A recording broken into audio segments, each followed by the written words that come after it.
Nunca pensé que acabaría persiguiendo a mi mujer por una calle de Sevilla un martes por la tarde, con el corazón a punto de salirse por la boca, pero eso fue exactamente lo que pasó. Todo comenzó 4 días antes, cuando Clara, mi esposa desde hace 11 años, me dijo que el viernes tenía una cena de empresa. No era la primera vez, ni mucho menos, y tampoco soy el tipo de marido celoso que empieza a sospechar solo porque su mujer se arregla un poco más de la cuenta. Pero algo en su tono, o tal vez en la forma en que evitó mirarme a los ojos, hizo que una alarma empezara a sonar en el fondo de mi cabeza. No una sirena fuerte, sino un pitido constante, incómodo, como el que oyes cuando dejas abierta la puerta del frigorífico. Me limité a asentir mientras ella me contaba que iban a cenar en un restaurante nuevo del centro, uno de esos sitios modernos donde te cobran 20 euros por un plato que parece decoración más que comida. Lo curioso fue que cuando me acerqué al armario esa noche, buscando una chaqueta, vi que faltaba el vestido negro que Clara usó en la boda de su prima. Ese que ella misma había dicho que era demasiado elegante para una cena cualquiera. Me quedé un rato mirando el hueco vacío en la percha, sintiéndome tonto por estar dando vueltas a algo tan insignificante. Pero claro, en ese momento aún no sabía lo que iba a pasar. Pasaron 2 días más y me esforcé por no hacer preguntas, por no revisar su móvil, por no comportarme como un idiota paranoico. Clara actuaba normal, aunque demasiado normal, si es que eso tiene sentido. Sonreía más de la cuenta, me abrazaba en momentos raros, y el jueves por la noche incluso me propuso que lleváramos a nuestra hija al parque al día siguiente, para que pasemos tiempo juntos, los tres, dijo. Eso me descolocó. Porque cuando una persona hace cosas que no haría normalmente, ya sea para bien o para mal, no puedes evitar preguntarte qué está tratando de compensar. Y ahí fue cuando tomé una decisión que jamás creí que tomaría. Le pedí a mi cuñado Luis que cuidara a la niña el viernes por la noche y planeé seguir a Clara. Nunca me había sentido más sucio, más ridículo, pero algo dentro de mí me gritaba que lo hiciera. Llegó el viernes. Clara se arregló con más dedicación de la habitual. La vi ponerse perfume en los tobillos, algo que solo hacía cuando salíamos en nuestras primeras citas. Salió de casa a las 8:10, y yo esperé 5 minutos antes de ponerme la chaqueta, apagar las luces, y salir también. No sabía exactamente qué esperaba encontrar, pero no era lo que vi cuando la seguí hasta una callecita cerca del río. No era un restaurante moderno ni un bar de copas. Era un edificio de apartamentos. Ella no entró sola. Un hombre de unos 40 años, camisa blanca, pantalones oscuros, la esperaba en la puerta. La besó en la mejilla, pero esa mejilla estaba peligrosamente cerca de sus labios. Entraron juntos, riendo como dos adolescentes. Me quedé paralizado, sintiendo como el estómago se me llenaba de piedras. No subí, no hice nada. Me volví a casa con las manos temblando, el móvil en el bolsillo y una furia que no sabía aún cómo manejar. Volví a casa sin pensar, con la mirada fija en la calle mientras conducía como si el coche supiera el camino por sí solo. Aparqué en doble fila, subí las escaleras de 2 en 2, y cuando cerré la puerta tras de mí sentí como si algo me hubiera cortado el aire. No prendí la luz. Me senté en el sofá, con las manos apretadas entre las rodillas, y no supe cuánto tiempo estuve así. Quería convencerme de que no había visto lo que vi, de que tal vez era un compañero de trabajo, de que tal vez estaban celebrando algo que yo no sabía. Pero la forma en la que se miraban, la sonrisa que ella le regaló, la forma en que esperó justo antes de entrar al portal para asegurarse de que no la seguían, eso no tenía explicación inocente. En mi cabeza se repetía la imagen como una secuencia que no podía detener, y con cada repetición el nudo en el estómago se apretaba más. Me pregunté cuánto tiempo llevaba esa historia. Me pregunté si era la primera vez, si lo conocía de antes, si yo había sido tan ciego como para no ver las señales. Me levanté cuando escuché la cerradura girar. Clara entró como si viniera de una noche aburrida. Se quitó los tacones sin hacer ruido, dejó el bolso en la entrada y fue directa a la cocina. Me asomé desde el pasillo y la vi abrir la nevera como si nada. Estuvo unos segundos en silencio, de espaldas, y luego dijo con voz relajada: ¿Estás despierto? Creí que ya estarías dormido. No he pegado ojo, le respondí, y ella se giró un poco sorprendida, pero no tanto como esperaba. ¿Todo bien?, preguntó, como si no supiera. Clara, ¿quién es ese hombre? No me molesté en suavizarlo, ni en rodeos. Ella se quedó inmóvil. Cerró la nevera sin mirar y se apoyó en el borde del mármol. ¿De qué estás hablando? Del hombre con el que entraste en ese edificio, dije, y vi cómo sus hombros bajaban como si soltara algo muy pesado. No dijo nada durante un rato. Caminó hasta el salón y se sentó en el borde del sofá. La seguí, me quedé de pie frente a ella. Entonces habló, con una voz distinta, sin la seguridad de antes. No sé qué decirte. Empieza por decirme cuánto tiempo lleva esto. No es tan simple. No me interesa si es simple o no. Quiero saber cuánto tiempo. Unos 2 meses, admitió, sin mirarme. ¿2 meses? ¿Y todo este tiempo llegabas a casa y me dabas un beso como si nada? No fue así. No lo planeé. No quería que pasara, pero pasó. Al principio solo hablábamos, fue después cuando. ¿Después de qué? ¿Después de que decidiste que ya no te importaba esta familia? No digas eso. No es justo.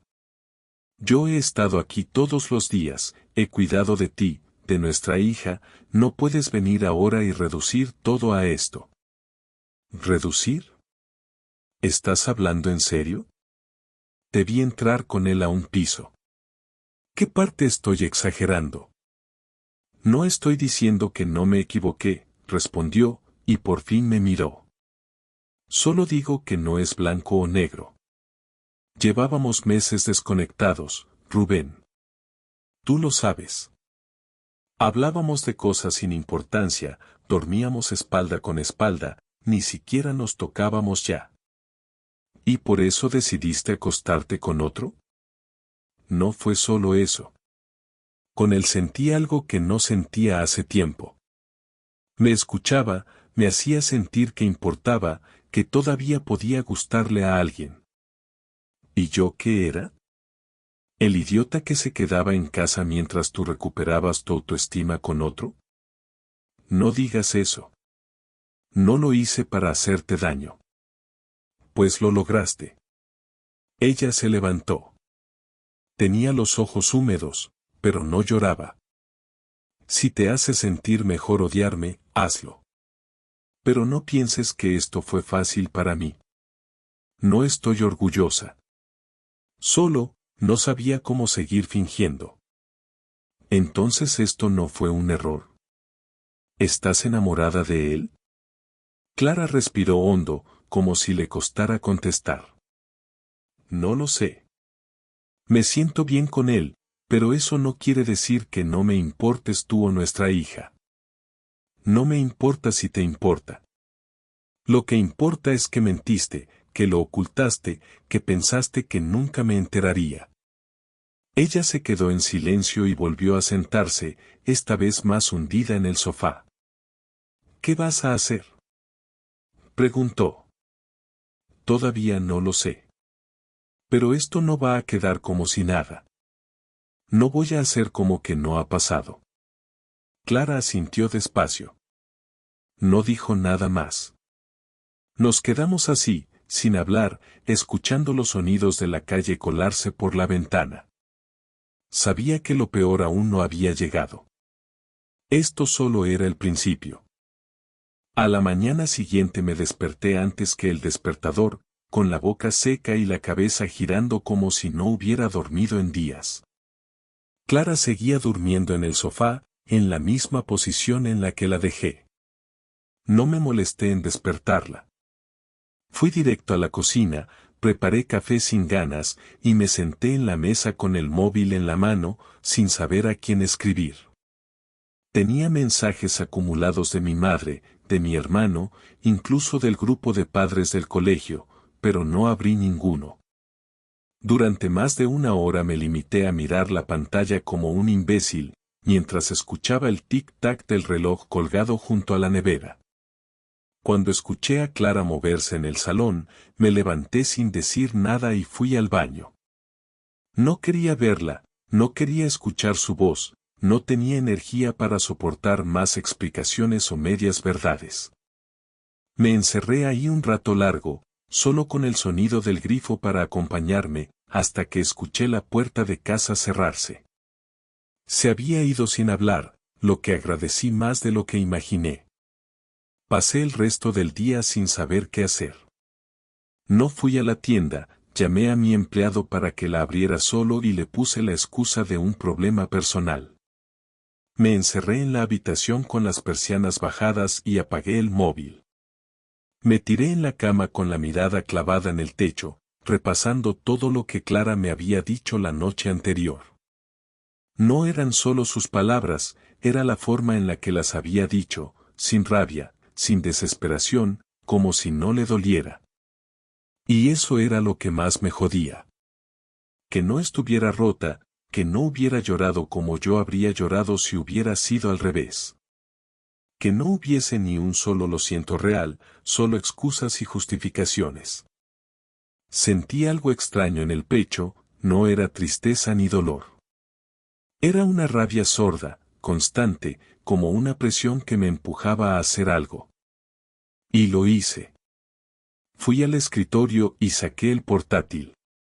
Busqué el nombre del tipo, no el nombre de pila que Clara había mencionado de pasada meses atrás, sino su nombre completo, que había visto en un sobre de correspondencia que ella había tirado sin cuidado en el cubo de reciclaje. Lo encontré rápido, Francisco Medina, 41 años, casado, una hija de 5. Trabajaba en el mismo edificio que Clara, pero en otra empresa. Miré su perfil de LinkedIn, su cuenta de Instagram abierta donde había fotos familiares en la playa, y otra de él en una cena de empresa donde reconocí el restaurante del viernes. No había duda. No sé exactamente qué esperaba encontrar, pero ver su vida tan expuesta me provocó asco. No por él, sino por todo. Por la falsedad, por la normalidad con la que vivía mientras destruía a otra familia. Cerré el portátil y me preparé para salir. Me puse ropa cómoda y me fui directo a casa de Luis, mi cuñado. Le dije que necesitaba hablar. Él me recibió sin muchas preguntas, me ofreció una cerveza y me dejó hablar sin interrumpirme. Clara me engaña, dije sin rodeos, y vi cómo su cara cambiaba al instante. Lo sé desde ayer. Luis se quedó unos segundos callado, con la lata en la mano sin abrir. ¿Estás seguro? La seguí. La vi entrar a un piso con otro tío. No estoy adivinando nada. Joder, Rubén. Lo siento, tío. No sé qué decirte. No tienes que decir nada. Solo necesitaba contarlo a alguien. ¿Y qué vas a hacer? Todavía no lo sé, pero no voy a dejar que esto pase como si nada. Ella no puede estar con otro y luego volver a casa como si todo siguiera igual. Luis me miró con una mezcla de incomodidad y solidaridad. ¿Quieres que hable con ella? ¿Que la presione? No. Eso me toca a mí. Pero quiero que sepas lo que está pasando. Por si dice cosas raras, por si intenta manipular a la familia. No voy a quedarme callado. Lo entiendo. ¿Necesitas algo? ¿Quieres quedarte aquí? No. Aún no. Voy a quedarme en casa, pero voy a hacer las cosas a mi manera. Tengo que pensar en Carla. No puedo actuar sin cabeza. Luisa sintió y me dio una palmada en el hombro. Nos quedamos en silencio un buen rato, escuchando un partido de fondo que ninguno estaba viendo. Después de eso volví a casa con una decisión clara: no iba a llorar ni a suplicar. Iba a hacer que Clara se enfrentara a lo que había hecho. Cuando ella volvió por la noche, se encontró la mesa del comedor con todas las fotos de nuestra hija, los dibujos que había hecho en el colegio, y en el centro, un sobre con una carta escrita por mí. No era una carta de amor, ni una amenaza. Era un inventario detallado de todo lo que Clara podía perder: su familia, su hija, su estabilidad. No tenía intención de chantajearla, solo quería que viera lo que había destruido. Me senté frente a ella cuando abrió el sobre. No dijo nada al principio, pero sus ojos se llenaron de algo que no supe identificar. Tal vez culpa. Tal vez vergüenza. Esto no es un juego, le dije sin levantar la voz. No sé si piensas que puedes arreglar esto con lágrimas o palabras bonitas. Pero no. Quiero que sepas exactamente lo que rompiste. Ella cerró el sobre, lo dejó en la mesa, y me miró con una expresión vacía. ¿Qué quieres que haga? Quiero que dejes de actuar como si esto fuera una confusión. Quiero que dejes de mentir. Y quiero que sepas que a partir de ahora, todo cambia. Ella no contestó. Se levantó y se fue a la habitación. Yo me quedé ahí, con los dibujos de mi hija frente a mí, preguntándome cuánto daño más podía soportar una familia antes de romperse por completo. La mañana siguiente fue distinta. Clara no se levantó conmigo ni intentó preparar el desayuno como si todo siguiera igual. La escuché moverse en la habitación cuando me estaba vistiendo para llevar a Carla al colegio, pero no salió. Carla tampoco preguntó nada.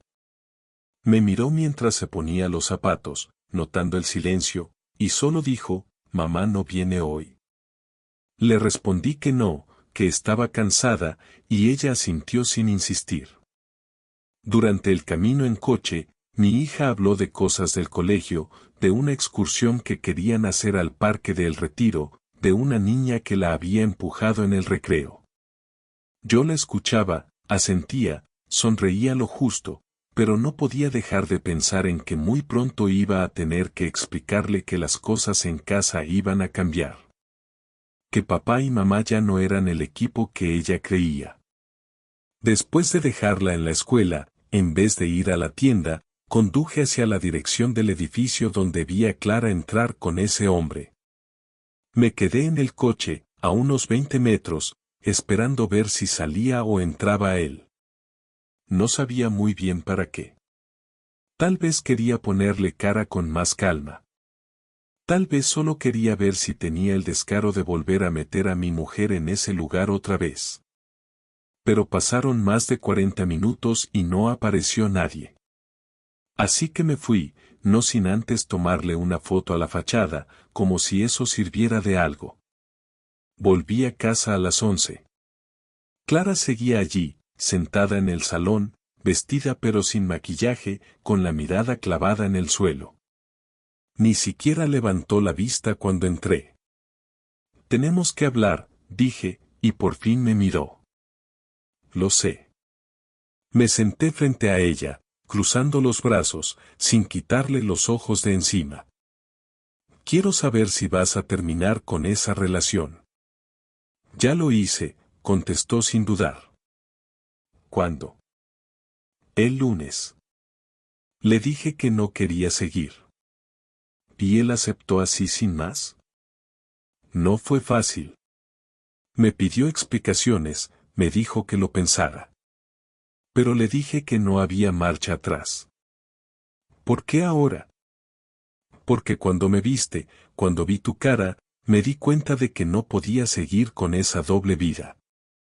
¿Y antes no lo sabías?, pregunté, sintiendo cómo la rabia se colaba otra vez. Claro que lo sabía. Pero no lo quería aceptar. Me decía que era algo temporal, que podía manejarlo. ¿Y ahora qué? ¿Vas a pedir perdón y esperar que volvamos a dormir en la misma cama? No espero nada. Solo quería ser honesta, aunque sea tarde. Nos quedamos en silencio. Sentía que estábamos hablando en dos idiomas distintos. Ella parecía resignada, tranquila incluso. Yo, en cambio, tenía una tormenta en la cabeza que no sabía cómo descargar. Me levanté, fui a la cocina y traje un sobre. Lo dejé sobre la mesa. Aquí tienes una copia del contrato de alquiler de un piso. Voy a mudarme esta semana. Ella bajó la mirada, tocó el sobre pero no lo abrió. ¿Ya está? ¿Así de fácil? ¿Fácil? Clara, llevo una semana intentando dormir sin que me den arcadas. He llorado más en 3 días que en los últimos 5 años. No me vengas con que esto es fácil. Pero es necesario. ¿Y Carla? Carla va a seguir viéndonos. No pienso alejarme de ella. Pero no quiero que crezca en una casa donde sus padres apenas se miran a la cara. ¿Qué le vas a decir? Lo que pueda entender. Que papá y mamá ya no van a vivir juntos, pero que los dos la siguen queriendo. Y que no es culpa suya. Ella asintió, con los ojos rojos, pero sin lágrimas. Quise pensar que le dolía, aunque fuera una mínima parte. Pero no se lo pregunté. Me levanté y fui a preparar una bolsa con ropa, unos papeles, mi portátil. No iba a mudarme ese mismo día, pero necesitaba crear distancia. Volví a la sala y la vi tocando el sobre como si le ardiera. Si cambias de opinión, dijo, casi en un susurro, estaré aquí. No esperes eso. No puedo perdonar algo así tan rápido. Ni sé si podría algún día. Ella se cubrió la cara con las manos y por fin lloró. Lloró de forma silenciosa, sin sollozos ni escenas. Solo lágrimas que caían sin pausa. No me quedé para consolarla. No era mi papel en ese momento.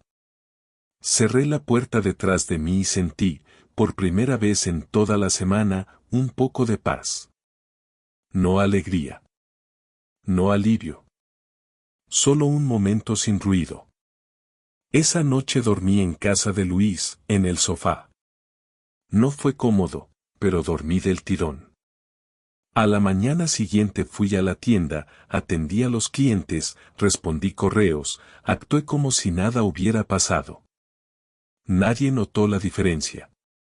Al menos por fuera. Por dentro, sentía que algo se había roto para siempre.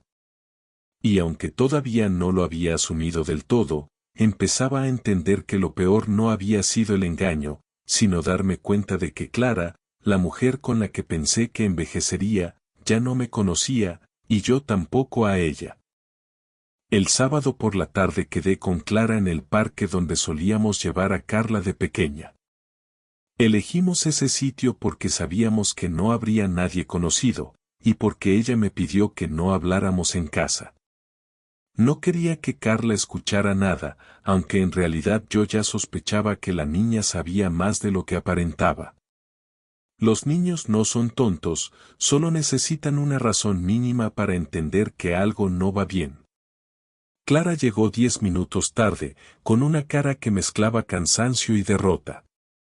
Se sentó en el banco sin saludar, y yo, que ya llevaba un rato dándole vueltas a cómo empezar, me limité a ir directo al grano. Voy a decirle a Carla la verdad, adaptada a su edad, pero sin mentiras. Ella asintió, miró al suelo y luego dijo con voz firme. Quiero estar presente cuando se lo digas. No quiero que piense que tú eres el bueno y yo la mala. No se trata de eso. Se trata de que entienda que esto no es culpa suya. Lo sé, pero también quiero que escuche que fue una decisión conjunta. No quiero que me odie. Yo no tengo intención de manipularla, Clara. Pero no pienso cubrir lo que hiciste. Si me pregunta por qué no vivimos juntos, no le voy a decir que fue por diferencias de carácter.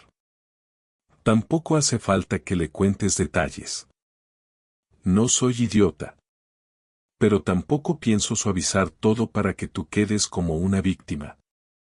Le voy a decir que las personas cometen errores, que a veces se rompen cosas que no se pueden arreglar. Clara cruzó los brazos, como si tuviera frío, aunque hacía calor. Estuvimos en silencio unos minutos, mirando cómo un grupo de niños jugaba en los columpios. Uno de ellos se cayó y rompió a llorar, y la madre corrió a consolarlo. Fue inevitable pensar en cómo nos habíamos convertido en esa pareja que ya no actúa como un equipo. Rubén, ¿tú crees que esto no tiene solución? Preguntó de repente, sin mirarme. No lo sé. Pero ahora mismo no tengo ninguna intención de volver contigo.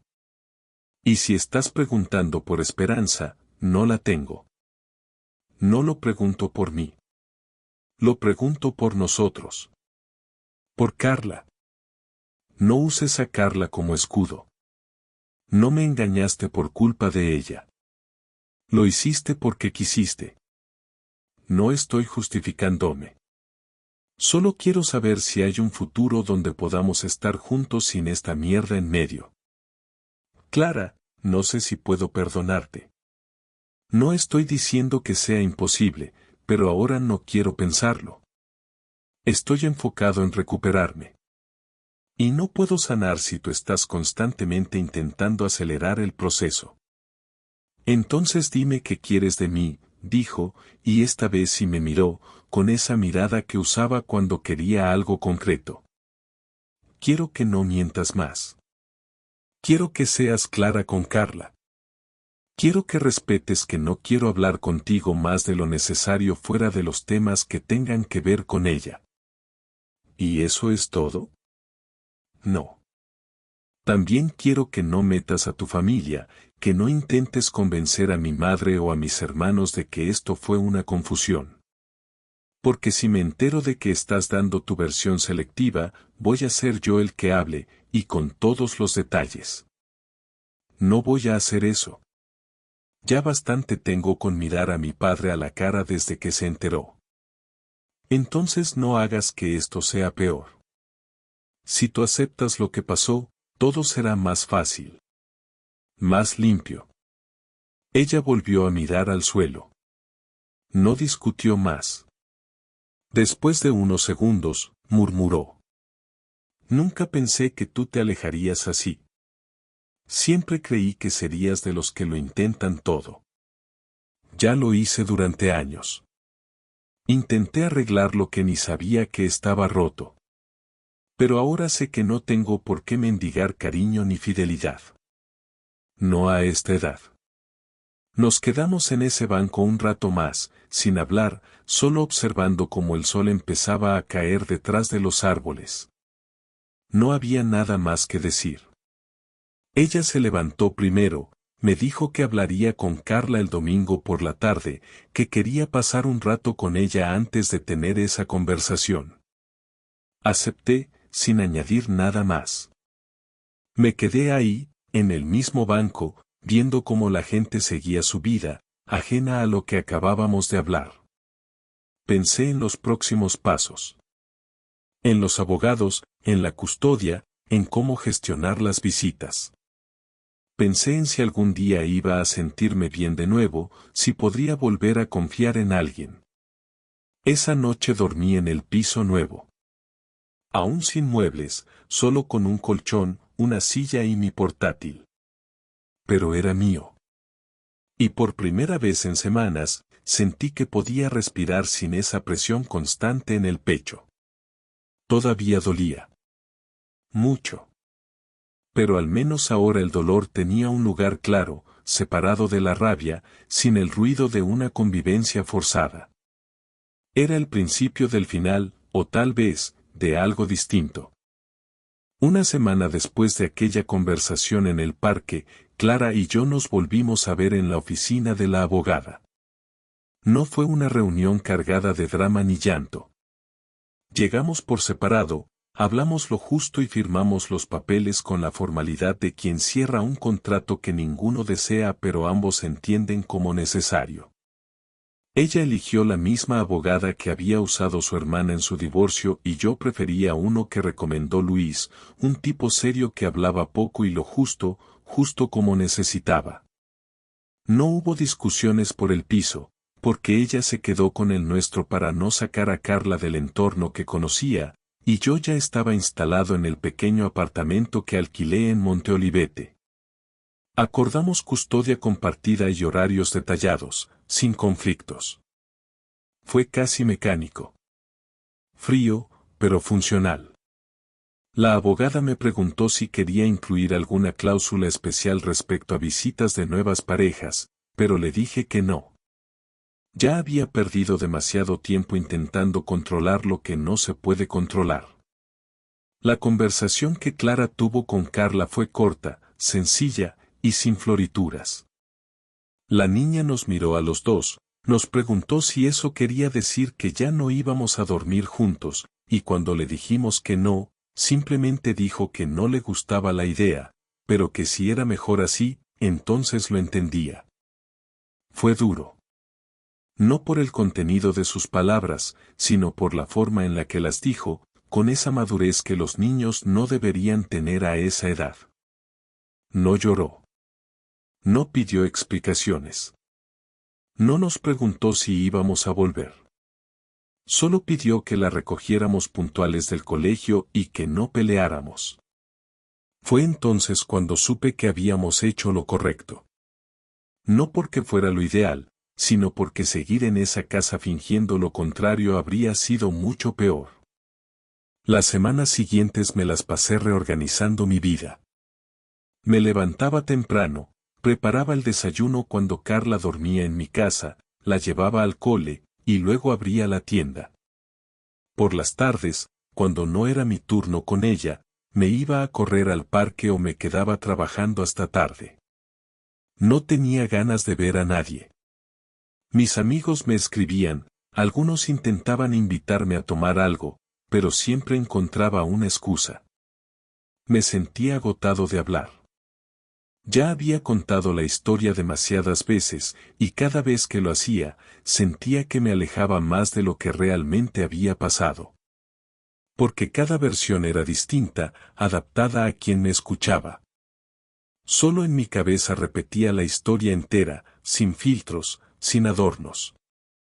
Una noche, mientras cenaba solo en casa, Clara me llamó. No era su día con Carla, y pensé que había pasado algo. Atendí con preocupación, pero su tono era tranquilo, casi neutro. No te llamo para molestar, dijo. Solo quería decirte que he estado pensando mucho. ¿Sobre qué? Sobre todo. Sobre cómo arruiné esto. Sobre cómo actué. Tú sabes que no necesito más explicaciones. No lo hago por ti. Lo digo porque necesito dejar de arrastrar la culpa. Entonces suéltala, respondí. No esperes que te dé el perdón como premio. No estoy en guerra contigo. Pero ya no me toca a mí cargar con lo tuyo. Lo sé. Y tampoco estoy buscando reconciliaciones. Solo necesitaba que lo dijera en voz alta. Pues ya lo dijiste. Espero que te sirva de algo. Hubo un silencio incómodo. Como si esperara algo más de mí. Pero no tenía más que ofrecer. Ella lo entendió, se despidió sin más, y colgó.